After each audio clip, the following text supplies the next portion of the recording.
8. At last he embraced his daughter, and she pressed his cheeks with her small hands and kissed him. Hungry to feel her, to breathe in her childish fragrance, to look in her face. Her black eyes touch her hair, the skin under her dress. He pressed her little bones, stammering, "Junie, sweetie, I missed you." His happiness was painful, and she, with all her innocence and childishness, and with the pure or amorous instinct of tiny girls, kissed him on the lips, her careworn, busted, germ-carrying father. Ashfalter stood by, smiling but feeling somewhat awkward, his bald scalp perspiring, his new party-colored beard looking hot. They were on the long gray staircase of the Museum of Science in Jackson Park. Busloads of children were entering, black and white flocks, herded by teachers and parents. The bronze-trimmed glass doors flashed in and out, and all these little bodies, redolent of milk and pea, blessed heads of all hues, shapes, the promise of the world to come, in the eyes of benevolent Herzog, its future good and evil, hurried in and out. "My sweet June, Papa missed you." "Poppy!" "You know Luke?" Herzog spoke out with a burst, his face both happy and twisted. "Sandor Himmelstein told me this kid would forget me. He was thinking of his own Himmelstein breed. Guinea pigs, hamsters. Herzogs are made of finer clay." Ashfalter put it in the interrogative form, but it was courteous. He meant it kindly. "I can meet you right at this spot at 4 p.m., he said. "Only 3.5 hours." "Where does she get off?" "Well, all right. I won't quarrel. I don't want any conflict. There's another day tomorrow." One of his units of mental extension swelling and passing a lengthy aside, much heartbreak to relinquish this daughter, to become another lustful she-ass. Or a melancholy beauty like Sarah Herzog, destined to bear children ignorant of her soul and her soul's God? Or would humankind find a new path making this type, his type? He would be glad of that. Obsolete? In New York, after giving a lecture, he had been told by a young executive who came up rapidly, "Professor, art is for Jews." Seeing this slender, blond, and violent figure before him, Herzog had only nodded and said, "It used to be usury," departed with another of those twinges. That's the new realism, he thought. "Luke? Thank you. I'll be here at 4. Now don't you spend the day brooding." Moses carried his daughter into the museum to see the chickens hatching. "Did Marco send you a postcard, baby?" "Yes, from the camp." "You know who Marco is?" "My big brother." So Madeline was not trying to estrange her from the Herzogs, whatever course of madness she was running. "Have you gone down in the coal mine? Here in the museum?" "It scared me." "Do you want to see the chickens?" "I seen them." "Don't you want to see them more?" "Oh, yes, I like them. Uncle Val took me last week." "Do I know Uncle Val?" "Oh, Papa, you fooler." She hugged his neck, snickering. "Who is he?" "He's my stepfather, Papa. You know it." "Is that what Mama tells you?" "He's my stepfather." "Was he the one who looked you up in the car? Who locked you up in the car?" "Yes." "And what did you do?" "I was crying, but not long." "And do you like Uncle Val?" "Oh, yes, he's fun." He makes faces. Can you make good faces?" "Some," he said. "I have too much dignity to make good faces." "You tell better stories." "I expect I do, sweetheart. About the boy with the stars." So she remembered his best inventions. Herzog nodded his head, wondering at her, proud of her, thankful. The boy with all the freckles. They were like the sky. Each freckle was just like a star, and he had them all. The Big Dipper, Little Dipper, Orion, the Bear, the Twins, Betelgeuse, the Milky Way. His face had each and every star on it, in the right position. Only one star nobody knew. They took him to all the astronomers. I saw astronomers on television, and the astronomers said, "Pooh, pooh, an interesting coincidence. A little freak. More, more." At last he went to see Hiram Spittelnick, who was an old, old man, very tiny, with a long beard down to his feet. He lived in a hat box, and he said, "You must be examined by my grandfather. He lived in a walnut shell." "Exactly, and all his friends were bees. The busy bee has no time for sorrow." Great-grandfather Spittelnick came out of the shell with a telescope and looked at Rupert's face. The boy's name was Rupert. Old Spittelnick had the bees lift him into position, and he looked and said it was a real star, a new discovery. He had been watching for that star.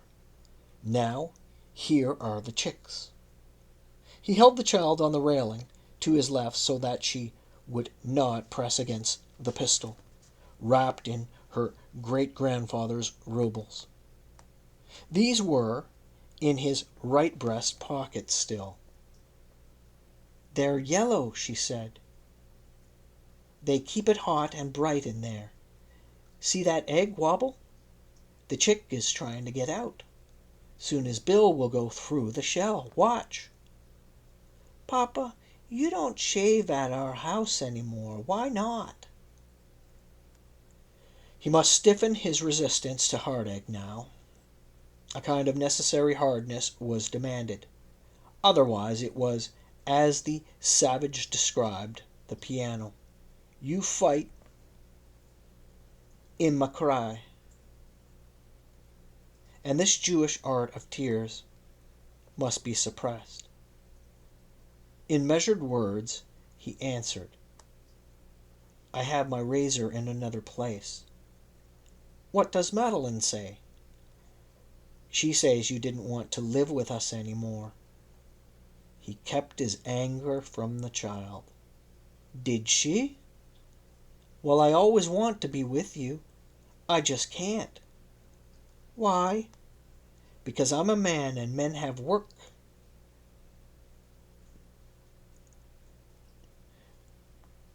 Men have to work and be in the world. "Uncle Val works. He writes poems and reads them to Mama." Herzog's sober face brightened. "Splendid." She had to listen to his trash. Bad art and vice hand in hand. "I'm glad to hear it. He looks ooky when he says them." "And does he cry?" "Oh, yes." Sentiment and brutality, never one without the other, like fossils and oil. The news is priceless. It's sheer happiness to hear it. June had bent her head and held her wrist to her eyes. "What's the matter, darling?" "Mama said I shouldn't talk about Uncle Val." "Why?" "She said you'd be very, very angry." "But I'm not. I'm laughing my head off." "All right. We won't talk about him, I promise. Not one word." An experienced father, he prudently waited until they reached the Falcon before he said, "I have presents for you in the trunk." "Oh, Papa, what did you bring?" Against the clumsy, gray, gaping museum of science, she looked so fresh, so new, her milk teeth and sparse freckles and big, expectant eyes, her fragile neck. And he thought how she would inherit this world of great instruments, principles of physics and applied science. She had the brains for it. He was already intoxicated with pride, seeing another Madame Curie in her. She loved the periscope. They spied on each other from the sides of the car, hiding behind tree trunks and in the arches of the comfort station. Crossing the bridge on the outer drive, they walked by the lake. He let her take off her shoes, and Wade, drying her feet afterward in the shirt tail, carefully brushing out the sand between her toes. He bought her a box of Cracker Jack, which she nibbled on the grass. The dandelions had blown their fuses and were all loose silk. The turf was springy, neither damp as in May, nor dry and hard as in August, when the sun would scorch it. The mechanical mower was riding in circles, barbering the slopes, raising a spray of clippings. Lighted from the south, the water was a marvelous fresh heavy daylight blue. The sky rested on the mild burning horizon, clear except toward Gary, where the dark thin pillars of the steel hearths puffed out russet and sulphur streams of smoke. By now the lawns of Ludeville, uncut for 2 years, must be simply hayfields, and local hunters and lovers were breaking in again, most likely shattering windows, lighting fires. "I want to go to the aquarium, Papa," said June. "Mamma said you should take me." "Oh, did she? Well, come on then." The Falcon had grown hot in the sun. He opened the windows to cool it. He had an extraordinary number of keys by now and must organize them better in his pockets. There were his New York house keys, the key Ramona had given him, the faculty's men lounge key from the university, and the key to Ashfalter's apartment, as well as several Ludeville keys. "You must sit in the back seat, honey. Creep in now, and pull down your dress because the plastic is very hot." The air from the west was drier than the east air. Herzog's sharp senses detected the difference. In these days of near delirium and wide-ranging disordered thought, deeper currents of feelings had heightened his perceptions, or made him instill something of his own into his surroundings, as though he painted them with moisture and color taken from his own mouth, his blood, liver, bowels, genitals. In this mingled way, there he was aware of Chicago, familiar ground to him for more than 30 years, and out of its elements, by the peculiar art of his own organs, he created his version of it, where the thick walls and buckled slabs of pavement in the Negro slums exhaled their bad smells. Farther west, the industries, the sluggish South Branch, dense with sewage and glittering with a crust of golden slime. The stocky yards, deserted, the tall red slaughterhouses in lonely decay, and then a faintly buzzing dullness of bungalows and scrawny parks, and vast shopping centers, and the cemeteries after these Waldheim, with its graves for Herzogs past and present, the forest preserves for riding parties, Croatian picnics, lovers' lanes, horrible murders, airports, quarries, and last of all, cornfields. And with this infinite forms of activity, reality. Moses had to see reality.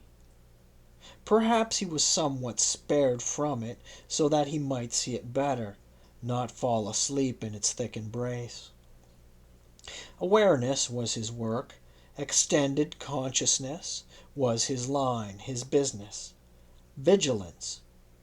If he borrowed time to take his tiny daughter to see the fishes, he would find a way to make it up to the Vigilance Fund. This day was just like he braced himself and faced it. Like the day of Father Herzog's funeral. Then, too, it was flowering weather, roses, magnolias. Moses, the night before, had cried, slept. The air was wickedly perfumed. He had had luxuriant dreams, painful, evil, and rich, interrupted by the rare ecstasy of nocturnal emission. How death dangles freedom before the enslaved instincts, the pitiful sons of Adam, whose minds and bodies must answer strange signals. Much of my life has been spent in the effort to live by more coherent ideas. I even know which ones. Papa, you must turn here. This is where Uncle Val always turns. Okay. He observed in the mirror that the slip had distressed her. She had mentioned Gersbog again. Hey, pussycat, he said. If you say anything about Uncle Val to me, I'll never tell. I'll never ask you any questions about him. Now don't you ever worry about it. It's all silliness. He had been no older than June when Mother Herzog instructed him to say nothing about that still in Verdun. He remembered the contraption well. Those pipes were beautiful, and the reeking mash. If he was not mistaken, Father Herzog emptied sacks of stale rye bread into the vat. In any case, secrets were not too bad. There's nothing wrong with a few secrets, he said. I know lots of them. She stood directly behind him in the back seat and stroked his head. Uncle Val is very nice. Why, of course he is. But I don't like him. He doesn't smell good. Ha ha! Well, we'll get him a bottle of perfume and make him smell terrific. He held her hand as they mounted the aquarium staircase, feeling himself to be the father whose strength and calm judgment she could trust. The center court of the building, whitened by the skylight, was very warm. The splashing pool and luxuriant plants and soft tropical fishy air forced Moses to take a grip on himself to keep up his energy.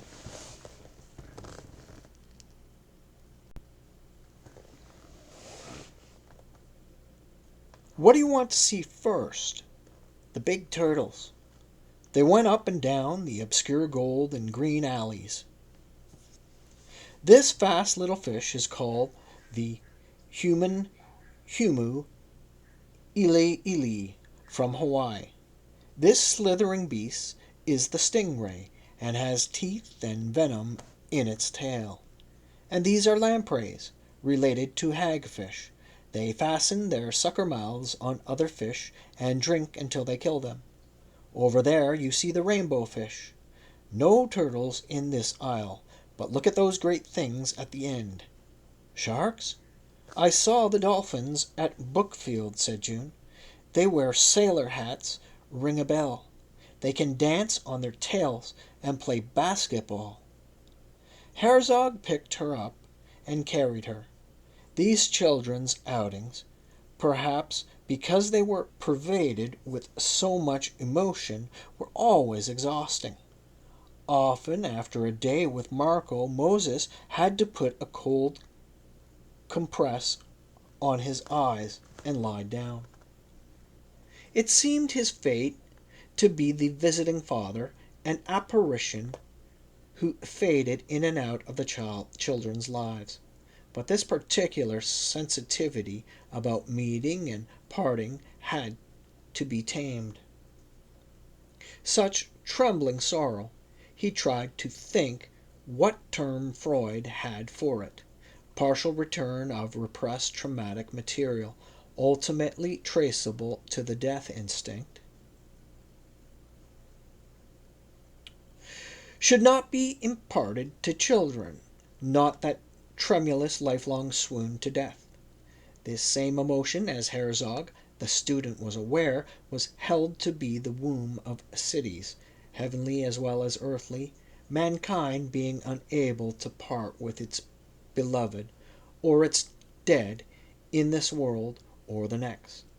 But to Moses E. Herzog, as he held his daughter in his arms, looking through aqueous green at the hagfish and smooth sharks with their fang bellies, this emotion was nothing but tyranny. For the first time he took a different view of the way in which Alexander V. Herzog had run Father Herzog's funeral. No solemnity in the chapel. Shura's portly Gulf-tanned friends, bankers and corporation presidents, forming an imposing wall of meat as heavy in the shoulders, hands, and cheeks as they were thin in the hair.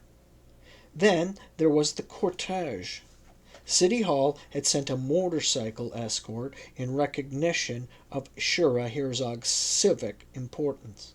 The cops ran ahead with screaming sirens, booting cars and trucks aside so that the hearse could speed through lights. No one ever got to Waldheim so fast, Moses said to Shura.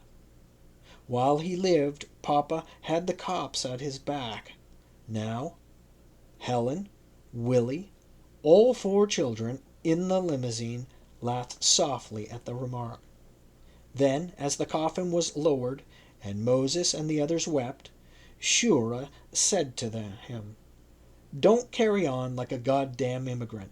I embarrassed him with his golfing friends, the corporation presidents. Maybe I was not entirely in the right. Here he was the good American. I still carry European pollution, am infected by the old world with feelings like love, filial emotion, old stuporous dreams.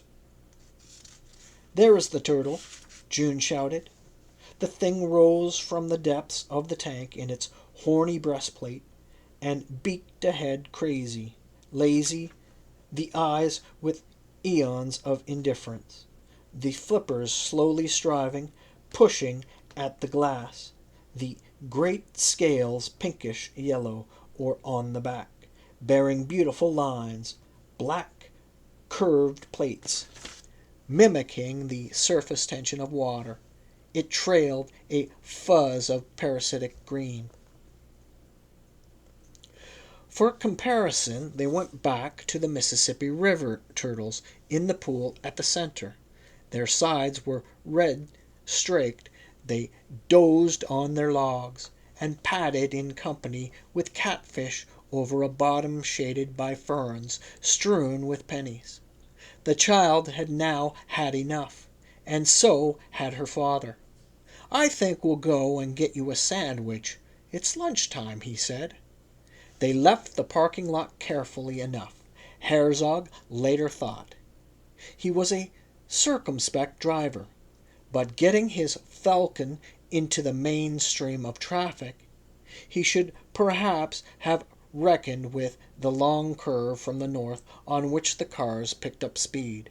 A little Volkswagen truck was on his tail. He touched the brakes, meaning to slow up and let the other driver pass. But the brakes were all too new and responsive. The Falcon stopped short, and the small truck struck it from behind and rammed it into a utility pole. June screamed and clutched at his shoulders as he was thrown forward against the steering wheel. The kid, he thought, but it was not the kid he had to worry about. He knew from her scream that she was not hurt, only frightened. He lay over the wheel, feeling weak, radically weak. His eyes grew dark. He felt that he was losing ground to nausea and numbness. He listened to June's screams, but could not turn to her. He notified himself that he was passing out, and he fainted away. They spread him out on the grass. He heard a locomotive very close, the Illinois Central, and then it seemed somewhat further off, blundering in the weeds across the drive. His vision at first was bothered by large blots, but these dwindled presently to iridescent specks. His pants had worked themselves up. He felt a chill in his legs. "Where's June? Where's my daughter?" He raised himself and saw her between two Negro policemen, looking at him. They had his wallet, the Tsarist rubles, and the pistol, of course. There it was. He closed his eyes again. He felt the nausea return as he considered what he had gotten himself into. "Is she all right?" "She's okay." "Come here, Junie." He leaned forward, and she walked into his arms. As he felt her, kissed her scared face, he had a sharp pain in his ribs. "Papa, lay down for a minute." "It's nothing." But she had seen him lying on the grass, just past the new building beyond the museum, stretched limp, looking dead probably, while the cops went through his pockets. His face felt bloodless, hollow, stiff, its sensations intensely reduced, and this frightened him. From the pricking of his hair at the roots, he thought it must be turning white all at once. The police were giving him a few minutes to come to himself. The blue light of the squad car flashed, revolving. The driver of the small truck was staring at him. Angry, a little beyond the grackles were walking, feeding the usual circle of lights, working flexibly back and forth about their black necks. Over his shoulder, Herzog was aware of the Field Museum. "If only I were a mummy in that cellar," he thought. The cops had him. Their silent looks gave him this information. Because he was holding Junie, they waited. They might not be too rough with him just yet. Already stalling for time, he acted more dazed than he really felt. The cops could be very bad. He had seen them at work. But that was in the old days. Perhaps times had changed. There was a new commissioner. He had sat close to Orlando Wilson at a narcotics conference last year. They had shaken hands. Of course it wasn't worth mentioning. Anyway, nothing would antagonize these two big Negro cops more than hints of influence. For them, he was part of today's haul, and with his rubles, the gun, he could hope that they would simply let him go. And there was the teal-blue Falcon crumpled against the utilities pole, the traffic rushing by, the road with its blazing cars. "You, Moses?" the older of the two Negroes asked. There it was, that note of deadly familiarity that you heard only when immunity was lost. "Yes, I'm Moses." "This your child?" "Yes, my little girl." "You better put your handkercher to your head. You got a little cut, Moses." "Is that so?" This explained the prickling under his hair. Unable to locate his handkerchief, the scrap of towel, he unknotted his silk tie and folded it, pressed the broad end to his scalp. "Nothing to it," he said. The child had hidden her head in his shoulder. "Sit down, Papa, sweetheart. Sit on the grass right next to me. Papa's head hurts a little." She obeyed. Her docility, her feeling for him, what seemed to him the wise, tender sense of the child, her sympathy, moved him, pressed his guts. He put a provocative, wide, eager hand on her back. Sitting forward, he held the tie to his scalp. "You've got the permit for this gun, Moses?" The cop pursed his large lips, as he waited for the answer, brushing the small bristles of his mustache upward with his fingernail. The other policeman spoke with the driver of the Volkswagen truck, who was wildly angry. Sharp-faced, his nose sharp and red, he was glaring at Moses, saying, "You're going to take that guy's license away, aren't you?" Moses thought, "I'm in bad because of the pistol, and this fellow wants to pour it on."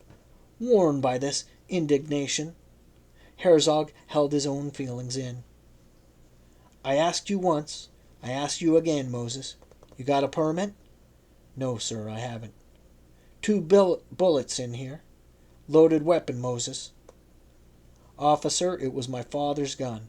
He died, and I was taking it back to Massachusetts." His answers were as brief and patient as he could make them. He knew he would have to repeat his story over and over. "What's this money here?" "Worthless, officer, like Russian Confederate money. Stage money. Another souvenir." Not devoid of sympathy, the policeman's face also expressed a fatigued skepticism. He was heavy-lidded, and on his silent, thick mouth there was a sort of smile. Sano's lips had looked a little like this when she questioned him about the other women in his life.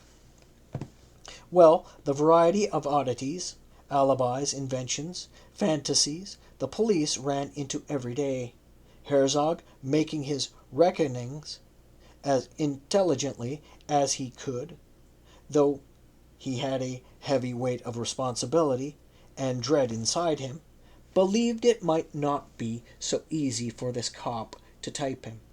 There were labels to fit him, naturally, but a harness cop like this would not be familiar with him. Even now, there was possibly some tinge of pride in this reflection. So tenacious was human foolishness. "Lord, let the angels praise thy name. Man is a foolish thing, a foolish thing. Folly and sin play all his game." Herzog's head ached, and he could remember no more verses. He lifted the tie from his scalp. No sense in letting it stick. It would pull away the clot. June had put her head in his lap. He covered her eyes from the sun. "We have to diagram this accident." The copper in his shiny pants squatted beside Herzog.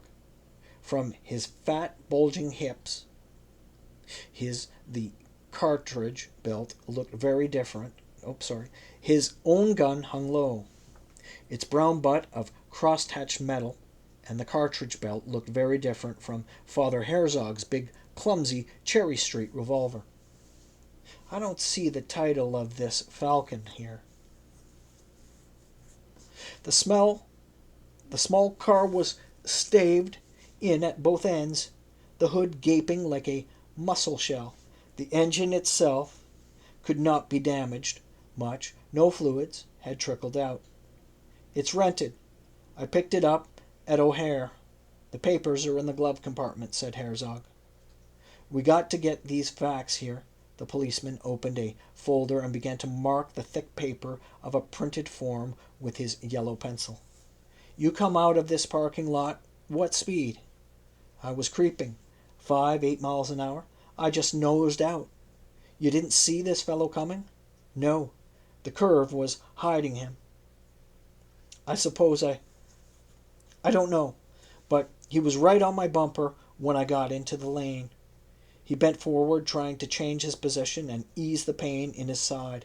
He had already arranged with his mind to disregard it. He stroked June's cheek. "At least she wasn't hurt," he said. "I just lifted her out the back window.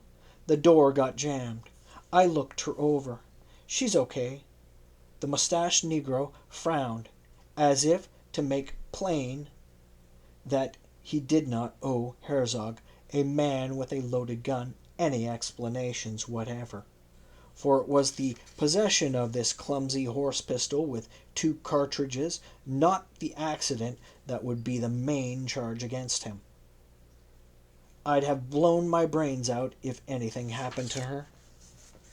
The squatting cop, to judge by his silence, had no concern with what Moses might have done. To speak of any use of the revolver, even against himself, was not very smart. But he was still somewhat stunned and dizzy, brought down, as he pictured it, from his strange spiraling flight of the last few days, and the shock, not to say desperation, of this sudden drop. His head still swam. He decided that this foolishness must stop, or things would go even worse. Running to Chicago to protect his daughter, he almost killed her. Coming to offset the influence of Gerbosh, and to give her the benefit of his own self, man and father, etc. What did he do but bang into a pole, and then the child saw him dragged out fainting, cut on the head, the revolver and the rubles sliding from his pocket. No weakness or sickness with which he had copped a plea all his life, alternating with arrogance, his method of preserving equilibrium, the Herzog gyroscope, had no further utility. He seemed to have come to the end of that.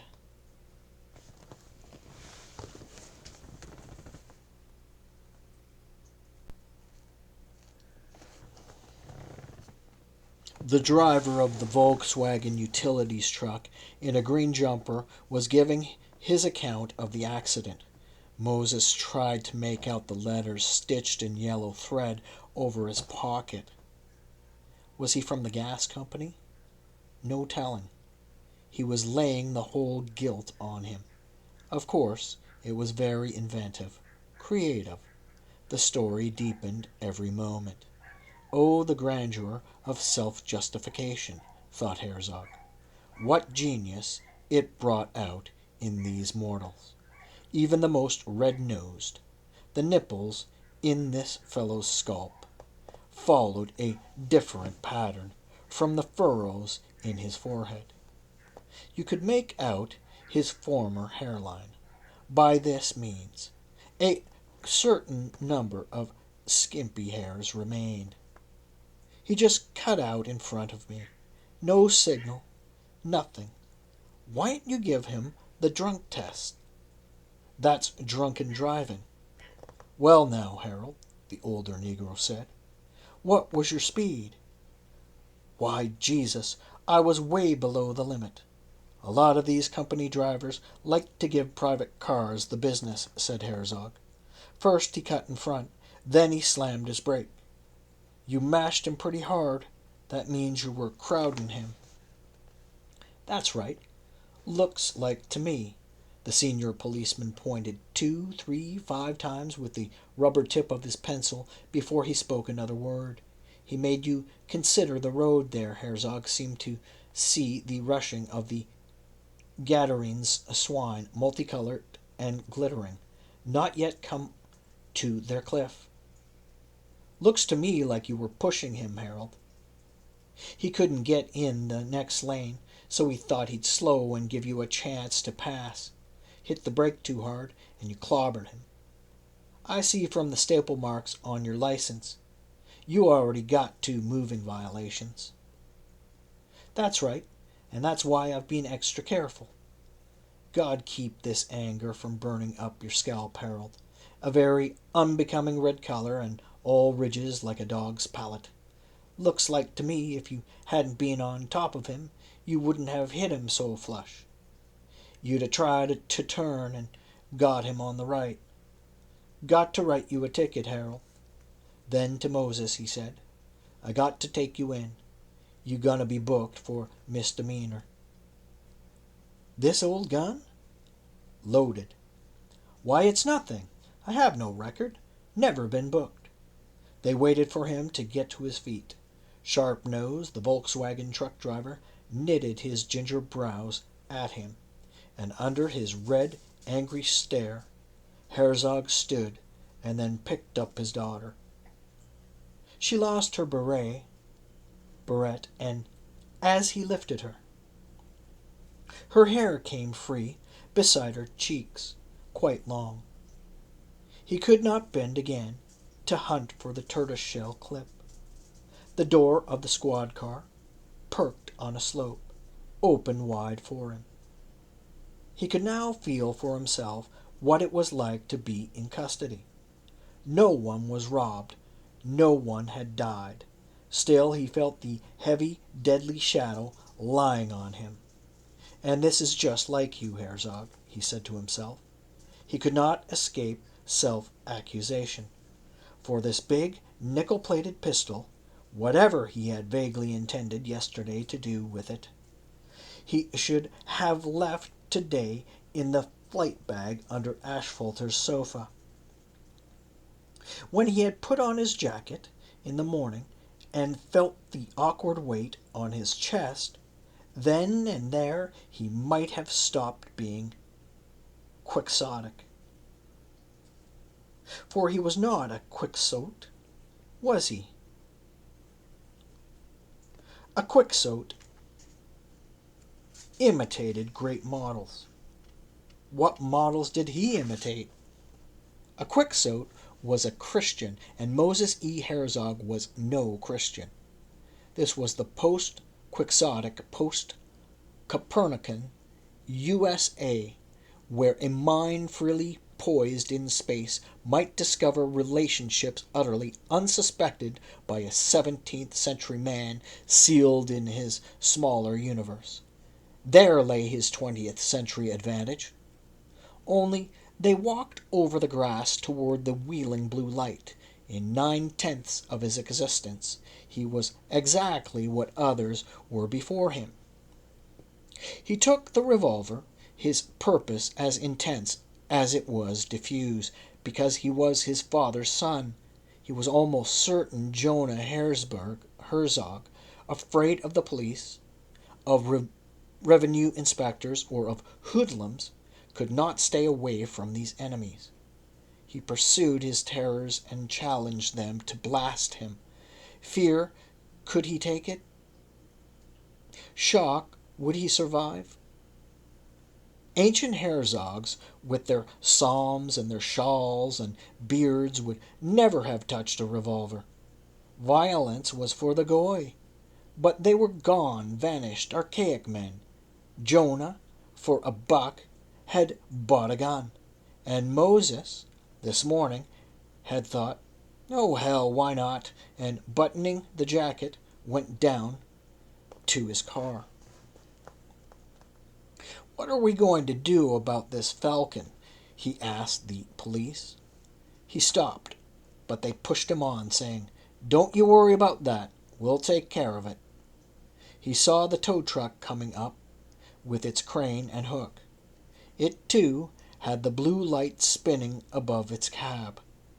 Listen, he said, I have to get this kid home. She'll get home. She ain't in no danger. But I'm supposed to turn her over at 4. You got almost 2 hours. But isn't this going to take longer than an hour? I'd certainly appreciate it if you'd let me look after her first. Get going, Moses. Grimly kind, the senior patrolman moved him along. She hasn't eaten lunch. You in worse shape than she is. Come on now. He shrugged and crumpled the stained necktie. letting it drop at the roadside. The cut was not serious. It had stopped bleeding. He handed June in, and when he was seated in the fiery heat of the blue plastic rear, he took her on his lap. Is this, by chance, the reality you have been looking for, Herzog, in your earnest Herzog way? Down in the ranks with other people, ordinary life? By yourself you can't determine which reality is real. Any philosopher can tell you it's based not all rational judgment on common proof. Only this particular way of doing it was perverse, but it was only human. You burn the house to roast the pig. It was the way humankind always roasted pigs.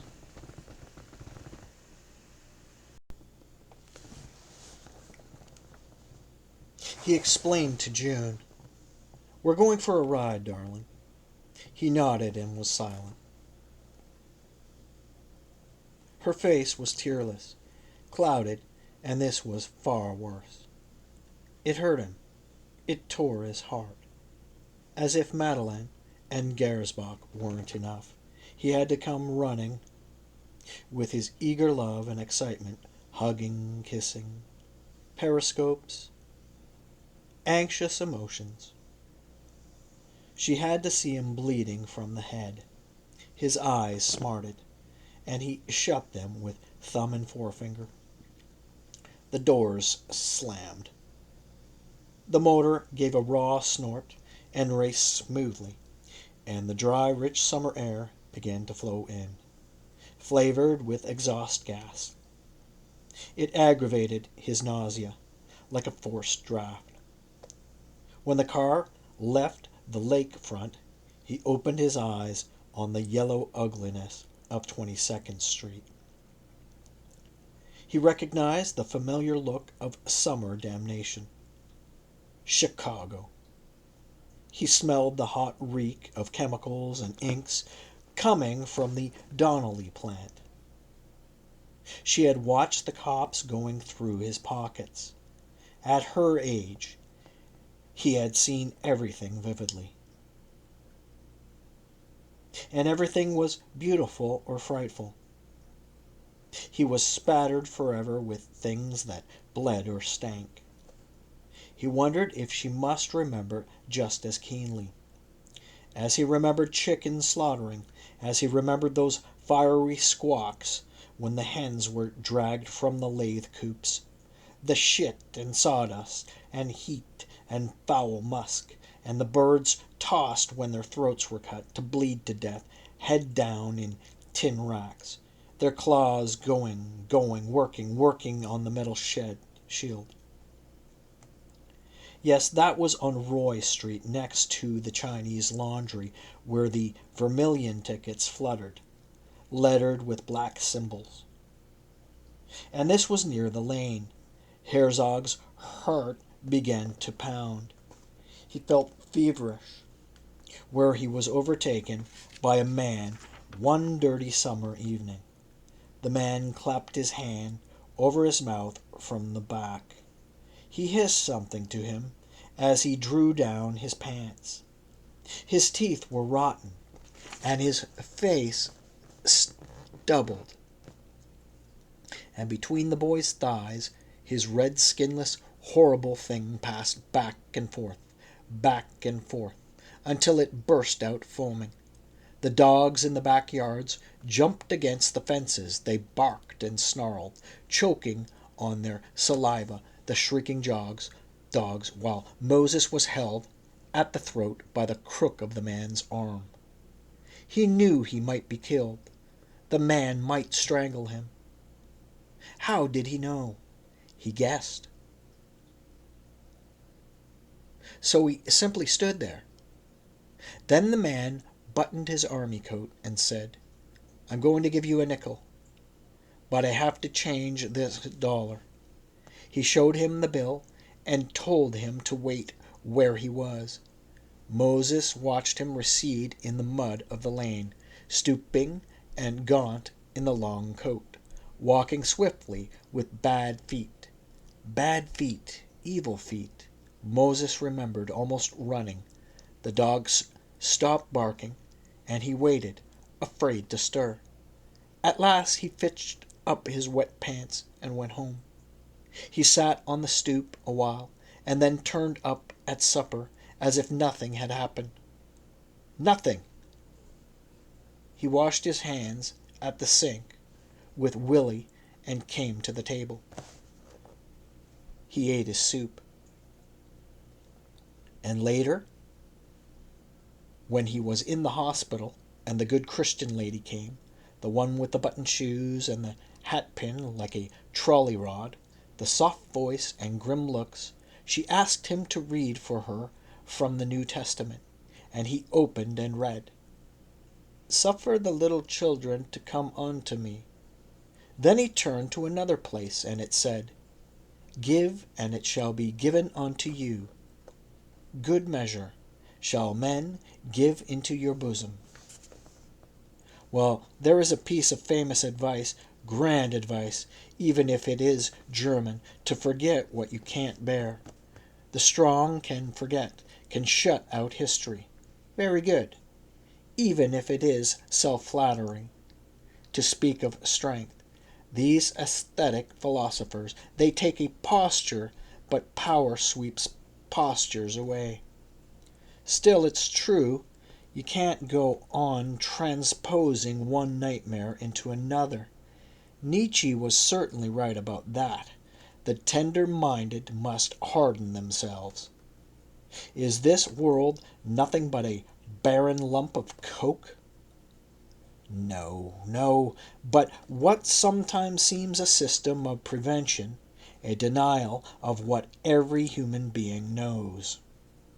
I love my children, but I am the world to them, and bring them nightmares. I had this child by my enemy, and I love her.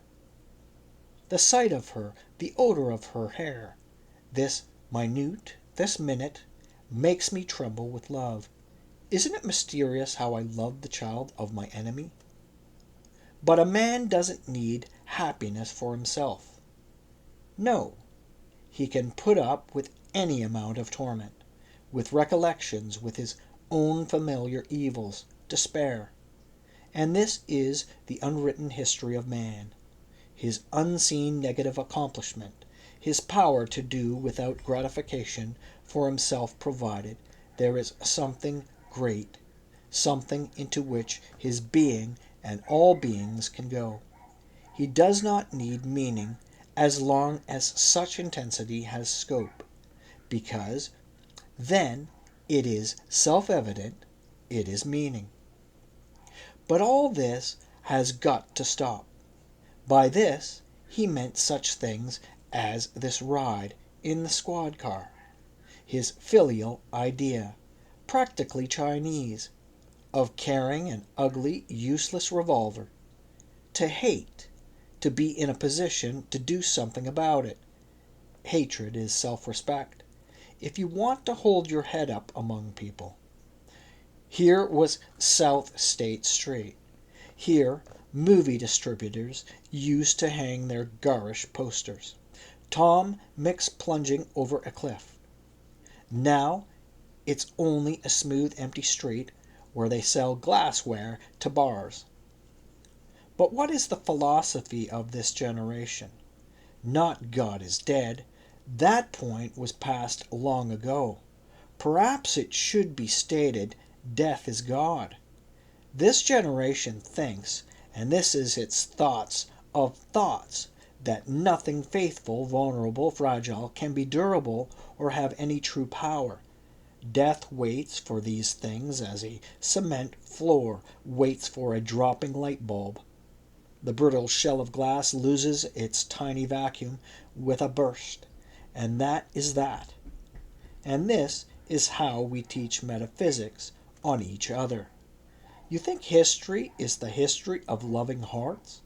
You fool! Look at these millions of dead. Can you pity them, feel for them? You can nothing. There were too many. We burned them to ashes. We buried them with bulldozers. History is the history of cruelty, not love. as soft men think. We have experimented with every human capacity to see which is strong and admirable, and have shown that none is. There is only practicality. If the old God exists, he must be a murderer.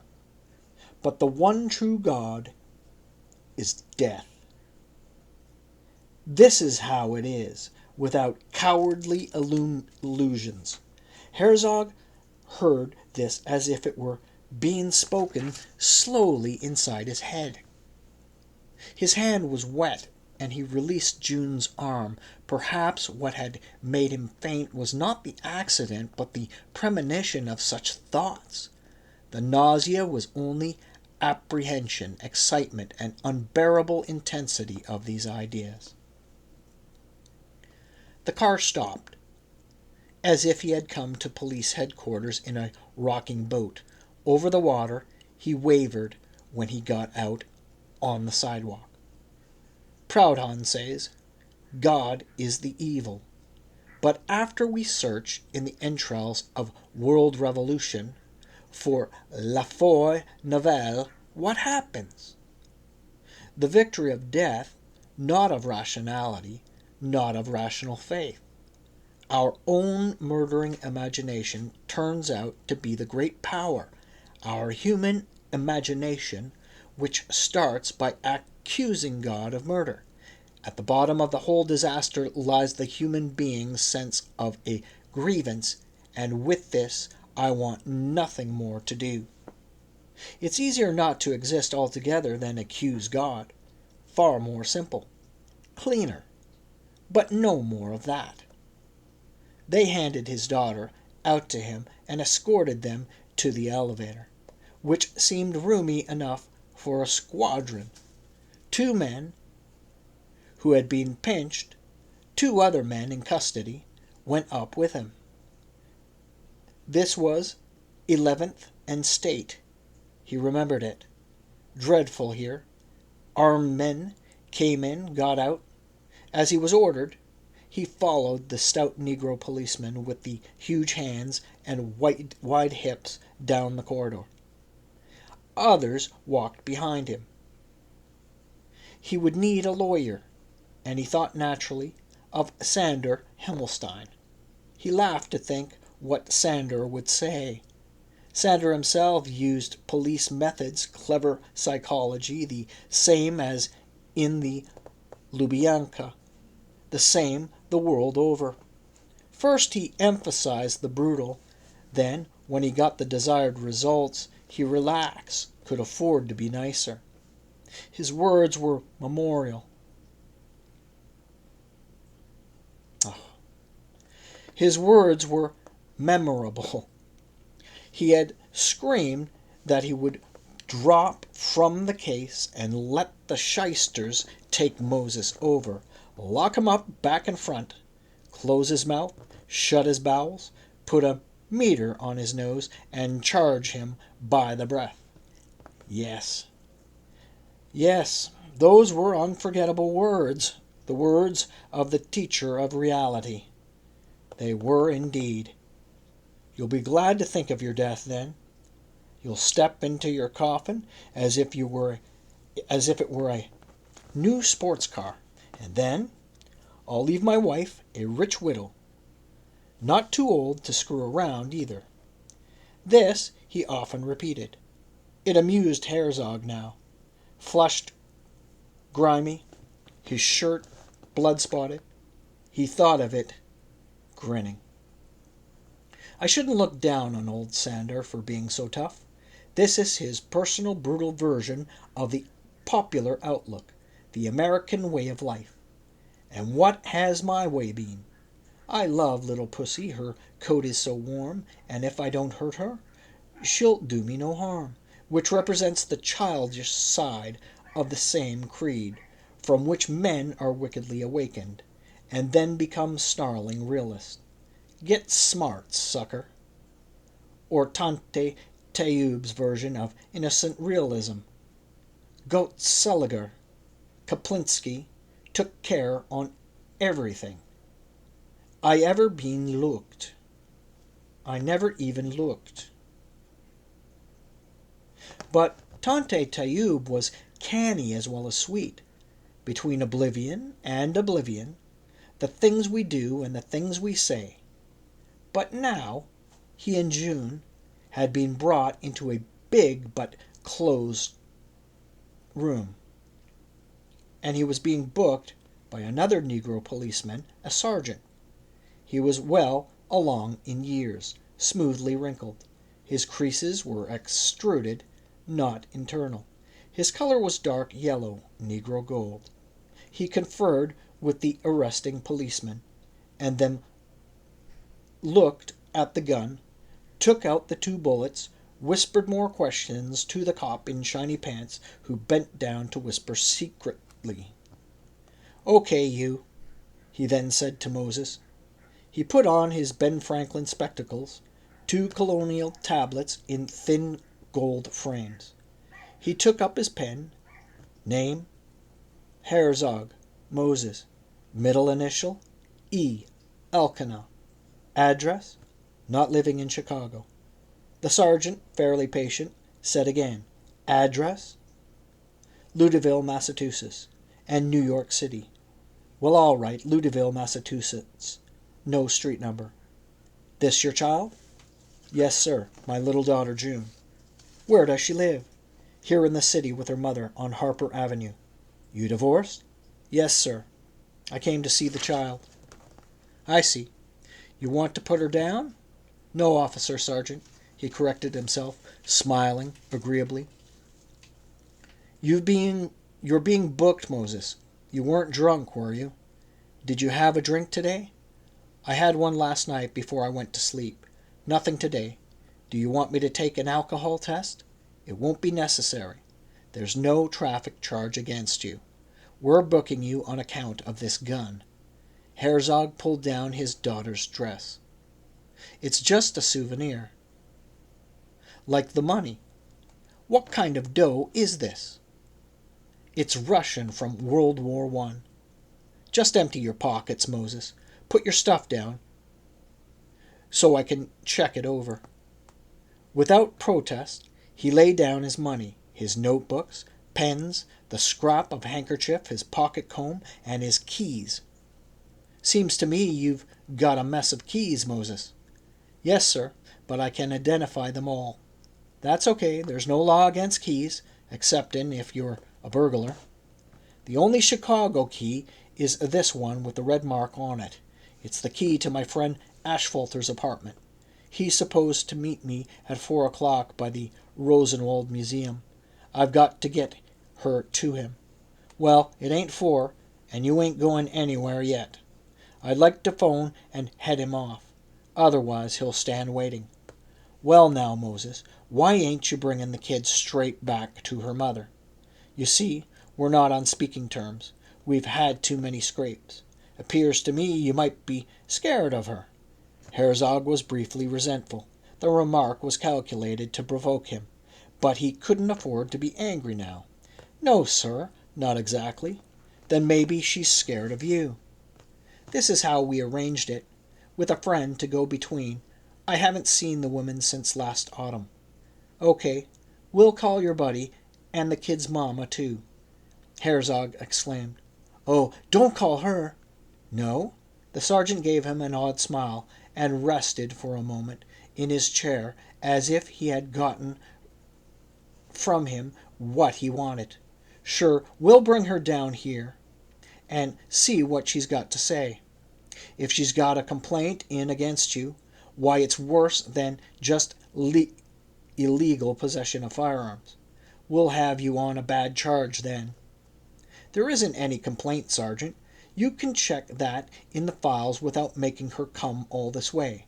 I'm the support of this child and never miss a check. That's all Mrs. Herzog can tell you." "Who'd you buy this revolver from?" There it was again, the natural insolence of the cops. He was being goaded. But he kept himself steady. "I didn't buy it. It belonged to my father." That and the Russian rubles. "You're just sentimental?" "That's right. I'm a sentimental SOB. Call it that. You sentimental about these here too? He tapped each of the bullets. 1, 2. All right, we'll make those phone calls. Here, Jim, write the names and numbers. He spoke to the copper who had brought Herzog in. He had been standing by, fat cheek teasing the bristles of his mustache with his nail, pursing his lips. You may as well take my address book, the red one there. Bring it back, please. My friend's name is Ashfeller. Ashfalter. And the other name's Herzog, said the surgeon. On Harper Avenue, ain't it? Moses nodded. He watched the heavy fingers turning the pages of his Parisian leather address book with its scribbles and blots. It'll put me in bad if you notify the child's mother, he said, making a last attempt to persuade the sergeant.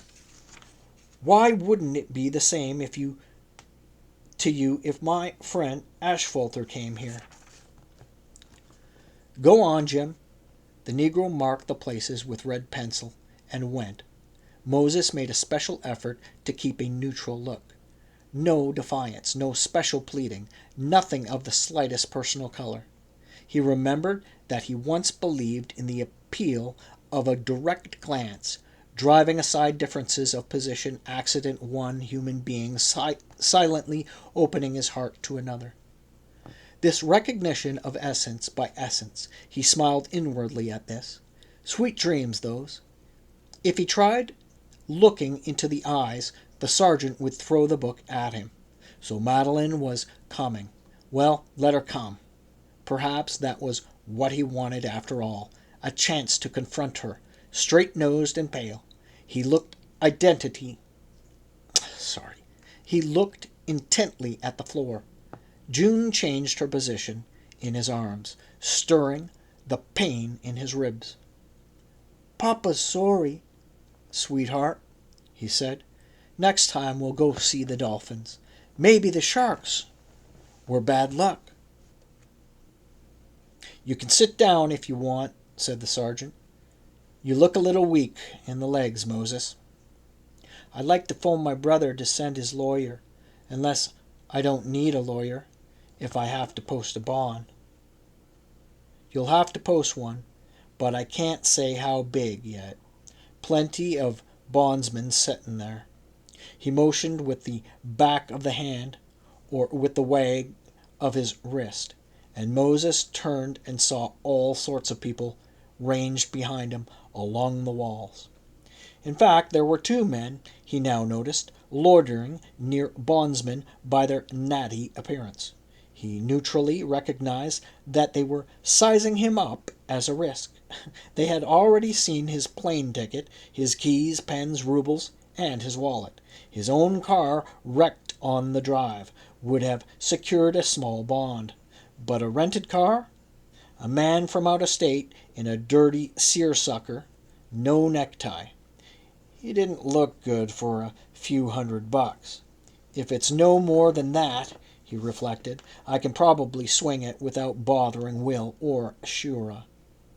Some fellows always make a nice impression. I never had that ability, due to my feelings, a passionate heart, a bad credit risk. Asked to make this practical judgment on myself, I wouldn't make it any differently. It came back to him how he used to be banished to left field when sides were chosen in the sandlot. And when the ball came and he missed it because he was musing about something, everyone would cry out, Hey, Ikey, Mo, Butterfingers, Fucky Knuckles, you looking at the butterflies? Ikey Fishbones. Although silent, he participated in the derision. His hands were clasped about his daughter's heart, which was beating quickly and lightly. Now, Moses, why you been carrying a loaded gun? To shoot somebody? Of course not. And please, Sergeant, I don't like the kid to hear such things. You the one that brought it along, not me. Maybe you just wanted to scare somebody. You sore at somebody? No, Sergeant, I was only going to make a paperweight of it. I forgot to take out the bullets, but that's because I don't know much about guns, so it didn't occur to me. Will you let me make a phone call? By and by. I ain't ready to. Sit down while I take care of other business. You sit and wait for the kid's mama to come. Could I get a container of milk for her? Give Jim here 2 bits. He'll fetch it. With a straw, eh, June? You'd like to drink it with a straw? She nodded, and Herzog said, Please, a straw with it, if you don't mind. Papa? Yes, June. You didn't tell me about the most. For an instant, he did not remember. Ah, he said, you mean that club in New York where people are the most of everything. That's the story. She sat between his knees on the chair. He tried to make more room for her. There's this association that people belong to. They're the most of every type. There's the hairiest bald man and the baldest hairy man, the fattest thin lady and the thinnest fat woman, the tallest dwarf and the smallest giant. They're all in it. The weakest strong man and the strongest weak man, the stupidest wise man and the smartest blockhead. Then they have things like crippled acrobats and ugly beauties. And what do they do, Papa? On Saturday night, they have a dinner dance. They have a contest to tell each other apart. Yes, sweetheart, and if you can tell the hairiest bald man from the baldest hairy man, you get a prize. Bless her, she enjoyed her father's nonsense, and he must amuse her. She leaned her head on his shoulder and smiled, drowsy with small teeth. The room was hot and close. Herzog, sitting off to one side, took in the case of the 2 men who had come up in the elevator with him. A pair of plainclothesmen giving testimony, the vice squad, he soon realized. They had brought a woman, too. He hadn't noticed her before. A prostitute? Yes, obviously, for all her respectable middle-class airs. In spite of his own troubles, Herzog looked on and found himself listening keenly. The plainclothesman was saying they were having a hassle in this woman's room. Sip your milk, June dear, said Herzog. Is it cold? Drink it nice and easy, darling. You heard them from the corridor, said the sergeant. What's it about? This fellow was yelling about a pair of earrings. What about earrings? The ones she's wearing. Where'd you get them? I bought them. From him? It was just business. On payments, which you didn't make. You were getting paid? He was taking it out in trade. I see, the sergeant said. The way it figures, said the plainclothesman, explaining with a heavy dull face. He brought this other fellow along, and after he did the trick, he tried to get the $10 for himself because she owed him on the earrings. She wouldn't give up the money. Sergeant, the second man pleaded, what do I know? I'm from out of town. From the town of Nineveh, with those twisting, swarthy brows. Moses watched with interest, whispering occasionally to the child to divert her attention. The woman looked oddly familiar, despite her smeary makeup, emerald eyeshadow, dyed hair, the thickening pride of her nose. He wanted very much to ask her a question. Had he attended McKinley High School? Did she sing in the Glee Club? Me too. Don't you remember? Herzog? Herzog, who gave the class oration, who spoke on Emerson? Papa, the milk won't come. Because you've chewed the straw. Let's get the kinks out of it. We got to get out of here, Sergeant, said the jewel salesman. We got people waiting for us. The wives, thought Herzog. The wives were waiting. You 2 fellows related? The jewel salesman said, "He's my brother-in-law, just visiting from Louisville." The wives, one of them, a sister, were waiting, and he too, Herzog, was waiting, light-headed with anticipation. Could this really be Carlotta from the Glee Club, who sang the contralto solo in Once More with Joy from Wagner? It was not impossible. Look at her now. Why would anyone want to give a broad like this a bang? Why? He knew well enough why. Look at the heavy veins in her legs. And look at those breasts huddled together. They looked as if they had been washed but not ironed. And the slightly herring-eyed look, and her fat mouth. But he knew why. Because she had dirty ways. That was why. Lewd knowledge.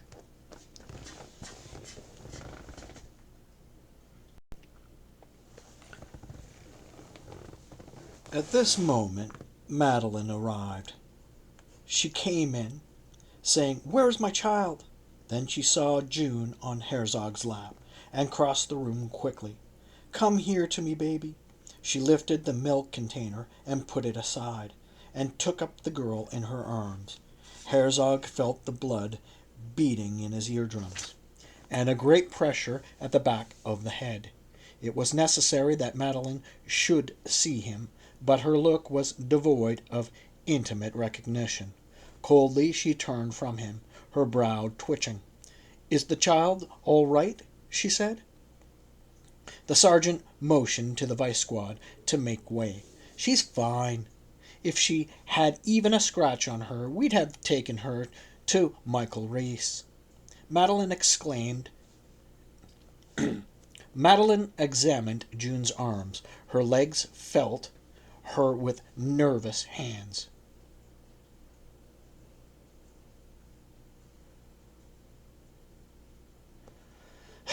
Madeline examined June's arms, her legs, felt her with nervous hands. The sergeant beckoned to Moses. He came forward, and he and Mattie faced each other across the desk. She wore a light blue linen suit, and her hair fell loose behind her. The word to describe her conduct was masterful. Her heels had made a commanding noise clearly audible in this buzzing room. Herzog took a long look at her blue-eyed, straight Byzantine profile, the small lips, the chin that pressed on the flesh beneath. Her color was deep, a sign with her that consciousness was running high. He thought he could make out a certain thickening in her face, incipient coarseness. He hoped so. It was only right that some of Gerbosch's grossness should rub off on her. Why shouldn't it? He observed that she was definitely broader behind. He examined what clutching and rubbing was that cause of that. Uxorious business, but that was not the right word. Amorous. Is this the girl's daddy? Is this the girl's daddy, lady? Madeline still refused to grant him a look of recognition. "Yes," she said. "I divorced him not long ago. Does he live in Massachusetts? I don't know where he lives. It's none of my business." Herzog marveled at her. He could not help admiring the perfection of her self-control. She never hesitated. When she took the milk from Junie, she knew precisely where to drop the container, though she had been only an instant in the room. By now she had certainly made an inventory of all the objects on the desk, including the rubles, and the gun, of course. She had never seen it, but she could identify the Ludoville keys by the round magnetic clasp of the ring, and she would realize the pistol belonged to him. He knew her ways so well, all her airs, the patrician style, the tick of her nose, the crazy, clear hauteur of the eyes. As the sergeant questioned her, Moses, in his slightly dazed but intense way, unable to restrain associations, wondered whether she still gave off those odors of feminine secretions. The dirty way she had with her, that personal sweet and sour fragrance of hers, and her fire blue eyes, her spiky glances, and her small mouth ready with any wickedness, would never again have the same power over him. Still, it gave him a headache merely to look at her. The pulses in his skull were quick and regular, like the tappets of an engine beating in their film of dark oil. He saw her with great vividness, the smoothness of her breasts, barred by the square-cut dress, the smoothness of her legs, Indian brown. Her face, especially the forehead, was altogether too smooth, too glorious for his taste. The whole burden of her severity was carried there. She had what the French called les francs bombés, in other terms, a pedomorphic forehead. Ultimately unknowable, the processes behind it. See, Moses, we don't know one another. Even that Gersbach, call him any name you like, charlatan, psychopath, with his hot phony eyes and his clumsy cheeks with the folds. He was unknowable, and I myself the same. But hard, ruthless action taken against a man is the assertion by evildoers that he is fully knowable. They put me down, ergo they claimed final knowledge of Herzog. They knew me, and I hold with Spinoza, I hope he won't mind, that to demand what is impossible for any human being, to exercise power where it can't be exercised, is tyranny. Excuse me, therefore, sir and madam, but I reject your definitions of me. Ah, this Madeline is a strange person, to be so proud but not well wiped, so beautiful but distorted by rage, such a mixed mind of pure diamond and Woolworth glass. And Gersbach, who sucked up for me, for the symbiosis of it, symbiosis and trash, and she as sweet as cheap candy, and just as reminiscent of poison as chemical sweet acids, but I make no last judgment. That's for them, not me. I came to do harm, I admit. But the first bloodshed was mine, and so I'm out of this now. Count me out, except in what concerns June. But for the rest, I withdraw from the whole scene as soon as I can. Goodbye to all. Will he give you a hard time? Herzog, who had been listening, subliminally heard the sergeant put this question.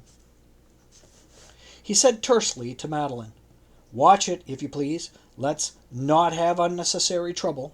She ignored this. "He bothered me, yes." "He make any threats?" Herzog waited, tense for the reply. She would consider the support money, the rent. She was canny, a superbly cunning, very canny woman.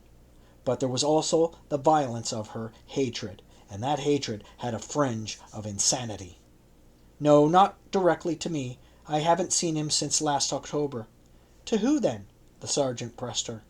Madeline evidently would do what she could to weaken his position.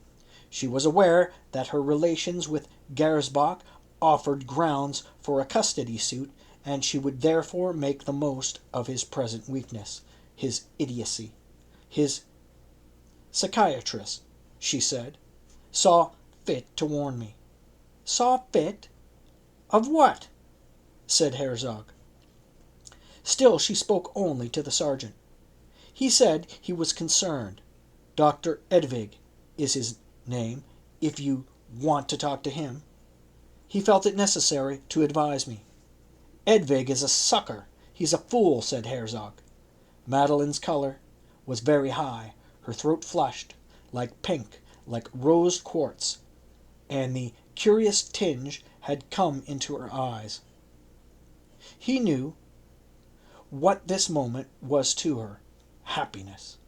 Ah, yes, he said to himself. Ikey Fishbones has dropped another pop fly in left field. The other team is scoring, clearing all bases.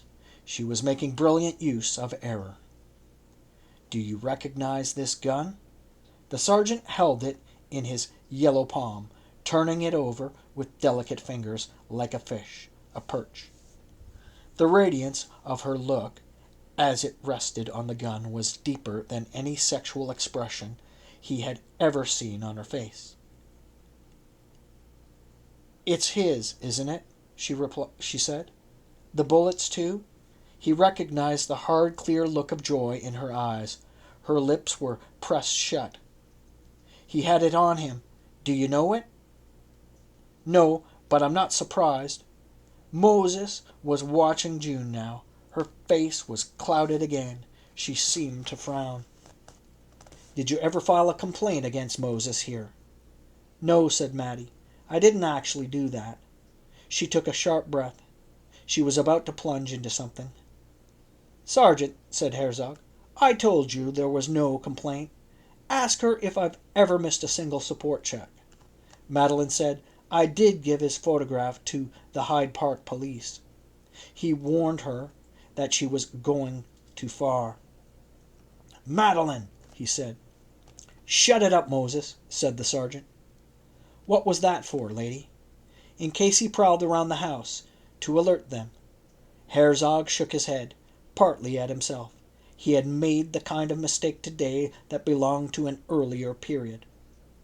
As of today, it was no longer characteristic, but he had to pay an earlier reckoning. When will you catch up with yourself? He asked himself. When will that day come? Did he ever prowl? He was never seen, but I know damn well he did. He's jealous and a troublemaker. He has a terrible temper. You never signed a complaint, though? No, but I expect to be protected from any sort of violence. Her voice went up sharply, and as she spoke, Herzog saw the sergeant take a new look at her, as if he were beginning to make out her haughty peculiarities at last. He picked up the Ben Franklin glasses with the tablet-shaped lenses. There ain't going to be any violence, lady. Yes, Moses thought, he's beginning to see how it is. I never intended to use that gun except to hold papers down, he said. Madeline now spoke to Herzog for the first time, pointing with a rigid finger to the 2 bullets and looking him in the eyes. One of those was for me, wasn't it? You think so? I wonder where you get such ideas. And who was the other one for? He was quite cool as he said this. His tone was level. He was doing all he could to bring out the hidden Madeline, the Madeline he knew. As she stared at him, her color receded and her nose began to move very slightly. She seemed to realize that she must control her tic and the violence of her stare. But by noticeable degrees her face became very white, her eyes smaller, stony. He believed he could interpret them. They expressed a total will that he should die. This was infinitely more than ordinary hatred. It was a vote for his non-existence, he thought. He wondered whether the sergeant was able to see this. Well, who do you think that second imaginary shot was for? She said no more to him, only continued to stare in the same way. That'll be all now, lady. You can take your child and go." "Goodbye, June," said Moses. "You go home now. Papa'll see you soon. Give us a kiss now on the cheek." He felt the child's lips. Over her mother's shoulder, June reached out and touched him. "God bless you," he added, as Madeline strode away. "I'll be back. I'll finish booking you now, Moses. I've got to post bond." "How much?" 300 American, not this stuff. I wish you'd let me make a call." As the sergeant silently directed him to take one of his own dimes, Moses still had the time to note what a powerful police face he had. He must have Indian blood, Cherokee perhaps, or Osage, an Irish ancestor, or two. His sallow gold skin with heavy seams descending, the austere nose and prominent lips for impassivity, and the many separate infinitesimal gray curls on his scalp for dignity. His rugged fingers pointed to the phone booth. Herzog was tired, dragged out as he dialed his brother, but far from downcast. For some reason he believed he had done well. He was running true to form. Yes, more mischief, and Will would have to bail him out. Still, he was not at all heavy-hearted, but, on the contrary, felt rather free. Perhaps he was too tired to be glum. That may have been it. After all the metabolic wastes of fatigue, he was fond of these physiological explanations. This one came from Freud's essay on mourning and melancholia, made him temporarily light-hearted, even gay. "Yes." "Will Herzog in?" Each recognized the other's voice. "Mosa?" said Will. Herzog could do nothing but the feelings stirred by hearing Will. They came to life suddenly at hearing the old tone, the old name. He loved Will. Helen even surer, though his millions had made him remote. In the confinement of the mental booth, the sweat burst out instantly on his neck. "Where have you been, Mosa? The old woman called last night. I couldn't sleep afterwards. Where are you?" "Ilya," said Herzog, using his brother's family name. "Don't worry. I haven't done anything serious, but I'm down at 11th and State." "At police headquarters?" "Just a minor traffic accident. No one hurt. But they're holding me for $300 bond, and I haven't got the money on me." "For heaven's sake, Mosa. Nobody's seen you since last summer. We've been worried sick. I'll be right down." He waited in the cell with two other men. One was drunk and sleeping in his soiled skivvies. The other was a Negro boy, not old enough to shave. He wore a fawn-colored, expensive suit and brown alligator shoes. Herzog said hello, but the boy chose not to answer. He stuck to his own misery and looked away. Moses was sorry for him. He leaned against the bars, waiting.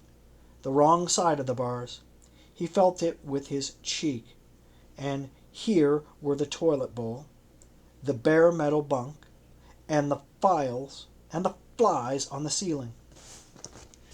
This, Herzog realized, was not the sphere of his sins. He was merely passing through. Out in the streets in American society, that was where he did his time. He sat down calmly on the bunk. Of course he thought he'd leave Chicago immediately. And he'd come back only when he was ready to do June good. Genuine good. No more of this hectic, heart-rent, theatrical window-peering. No more collision fainting you fight 'em A cry encounters, confrontations, the drone of trouble coming from the cells and corridors, the bad smell of headquarters, the wretchedness of faces, the hand that turned the key of no better hope than the hand of the stuporous sleeper in his urine-stained underpants. The man who has eyes, nostrils, ears, let him hear, smell, see. The man who has intellect, heart, let him consider.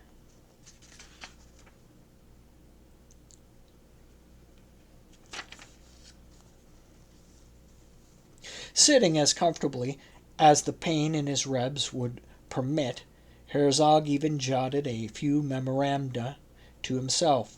They were not very coherent or even logical, but they came quite naturally to him. This was how Moses E. Herzog worked, and he wrote on his knee with cheerful eagerness.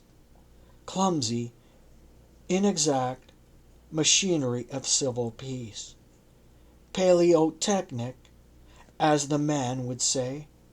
If a common primal crime is the origin of social order, as Freud, Roheim, etc. believe, the band of brothers attacking and murdering the primal father, eating his body, gaining their freedom by a murder and united by a blood wrong. Then there is some reason why jail should have these dark, archaic tones. Ah, yes, the wild energy of the band of brothers, soldiers, rapists, etc. But all that is nothing but metaphor. I can't truly feel I am attribute by blundering to this thick unconscious cloud, this primitive blood daze. The dream of man's heart, however much we may distrust and resent it, is that life may complete itself in significant pattern, some incomprehensible way before death, not irrationally, but incomprehensibly fulfilled, spared by these clumsy police guardians.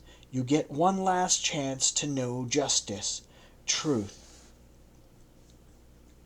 Dear Edvig, he noted quickly, you gave me no good value for my money when you explained that neuroses might be graded by the inability to tolerate ambiguous situations.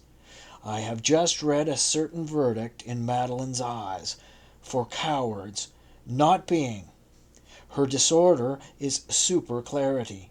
Allow me modestly to claim that I am much better now at ambiguities. I think I can say, however, that I have been spared the chief ambiguity that afflicts intellectuals, and this is what civilized individuals hate and resent the civilization that makes their lives possible. What they love is an imaginary human situation invented by their own genius and which they believe is the only true and the only human reality. How odd! But the best treated, most favored, and intelligent part of any society is often the most ungrateful. Ingratitude, however, is its social function. Now there's an ambiguity for you. Dear Ramona, I owe you a lot. I am fully aware of it. Though I may not be coming back to New York right away, I intend to keep in touch. Dear God, mercy, my God, Racham Olenu, Melech, Mimas, thou King of death and life. His brother observed as they were leaving police headquarters, You don't seem too upset. No, Will. Above the sidewalk and the warm evening gloom, the sky carried the long gilt trails of jets and the jumbled lights of honky-tonks just north of 12th Street, where already heaving up and down a pale mass in which the street seemed to end. "How do you feel?" "I feel fine," said Herzog. "How do I look?" His brother said discreetly, "You could do with a little rest. Why don't we stop and have you looked at by my doctor?" "I don't think that's necessary. This small cut on my head stopped bleeding almost immediately." "But you've been holding your side. Don't be a fool, Mosa."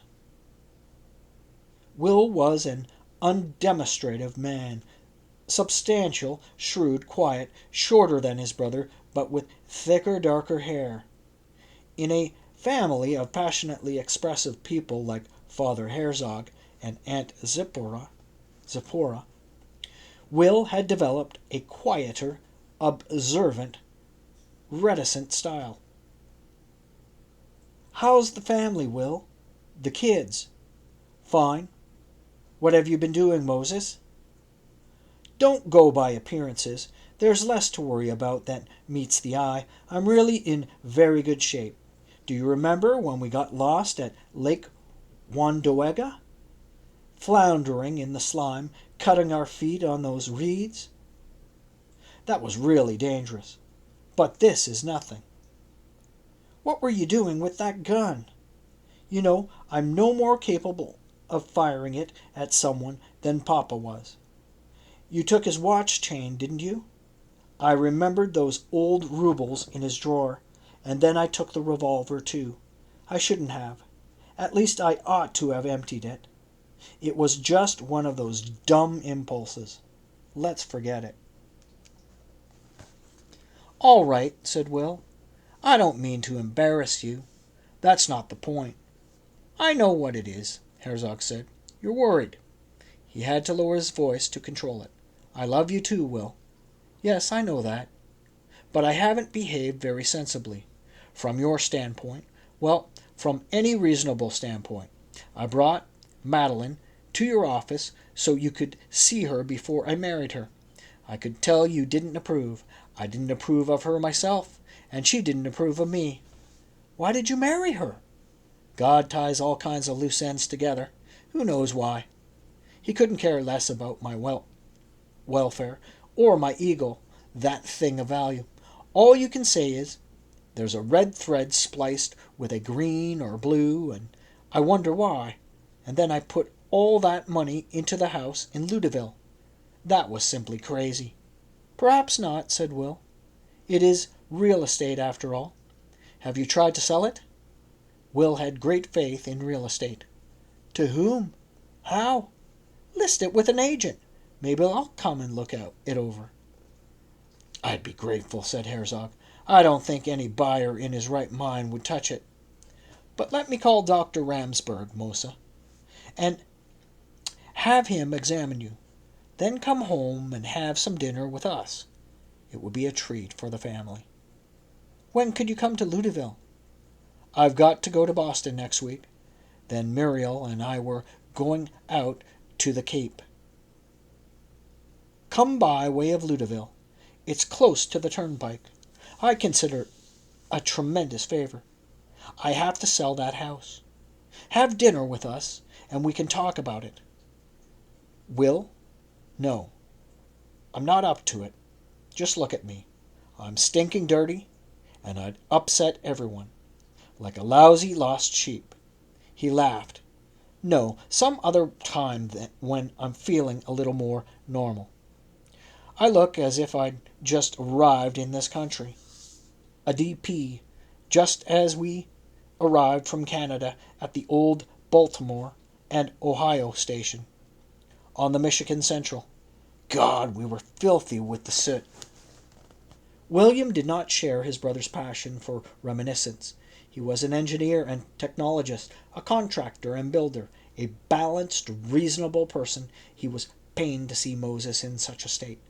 His lined face was hot, uneasy. He took a handkerchief from the inner pocket of his well-tailored suit and pressed it to his forehead, his cheeks under the large Herzog eyes. "I'm sorry, Ilya," said Moses, more quietly. Well, let me straighten myself up a bit. I know you're concerned about me, but that's just it. I'm sorry to worry you. I really am all right. Are you? Will sadly looked at him. Yes, I'm at an awful disadvantage here, dirty, foolish, just bailed out. It's just ridiculous. Everything will look a lot different in the East next week. I'll meet you in Boston, if you like. When I've got myself in better order, there's nothing you can do now but treat me like a jerk, a child, and that's not right. I'm not making any judgments on you. You don't have to come home with me if that embarrasses you, although we're your own family. But there's my car across the street. He gestured towards his dark blue Cadillac. Just come along to the doctor so I can be sure you weren't hurt in the accident. Then you can do what you think is best. All right. Fair enough. There's nothing wrong. I'm sure of it. He was not entirely surprised, however, to learn that he had a broken rib. No lung puncture, the doctor said. 6 weeks or so in tape. And you'll need 2 or 3 stitches in your head. That's the whole story. No heavy lifting, straining, chopping, or other violent exercise. Will tells me you're a country gentleman. You've got a farm in the Berkshires, an estate. The doctor, with grizzled, back-swept hair and small, keen eyes, looked at him with thin-lipped amusement. It's in bad repair. Miles from a synagogue, said Herzog. Ha! Your brother likes to kid, Dr. Ramsberg said. Will faintly smiled. Standing with folded arms, he favored one heel, somewhat like Father Herzog, and had a bit of the old man's elegance, but not his eccentricities. He had no time for such stuff, thought Herzog, running a big business.